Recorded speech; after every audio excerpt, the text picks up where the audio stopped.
ছাত্রীর আমন্ত্রণে চলে গেছিলাম তার শ্বশুরবাড়ি হরিহরপুর চক্রবর্তী বাড়ির দুর্গাপুজোতে। যা কবে শুরু হয়েছে তা কেউই ঠিকমতো বলতে পারে না। বংশ পরম্পরায় চলছে এই পুজো। প্রতিদিন মাকে ভোগ উৎসর্গ করে আরতি করা হয়। তাতে আনন্দে অংশগ্রহণ করেন বাড়ির বড়রা। ধুনুচি নাচ আর উলুধ্বনিতে ভরে যায় ঠাকুর দালান। সপ্তমীতে হয় অর্ধরাত্রি পুজো।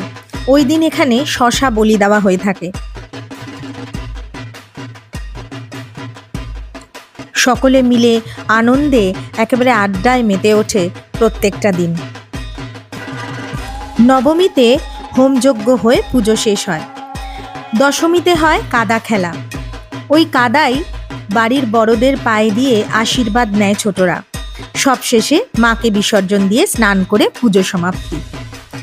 এখানে একটা মজার ব্যাপার হলো, দুর্গা পুজো থেকে খাওয়া দাওয়ার আয়োজন, খেতে দেওয়া সবটাই কিন্তু বাড়ির সব সদস্যরা সবাই মিলে করে। সবাই একসাথে খাওয়া দাওয়া হয়। সপ্তমী থেকে নবমী বাড়ির সবাই সাথে সাথে প্রতিবেশী, পরিচিত, আত্মীয় স্বজন প্রত্যেকে এই ভোগ গ্রহণে অংশগ্রহণ করেন। বাড়ির সদস্যরাই ছোট বড় সহস্তে সকলকে ভোগ পরিবেশন করে।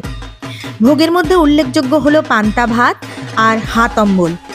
আমি কিন্তু এই হাত অম্বলটা শিখে এসেছি, কোনো একদিন নিশ্চয়ই রেসিপিটা শেয়ার করব। আমিও মায়ের এত সুন্দর পুজোতে অংশগ্রহণ করতে পেরে আনন্দিত, আপ্লুত।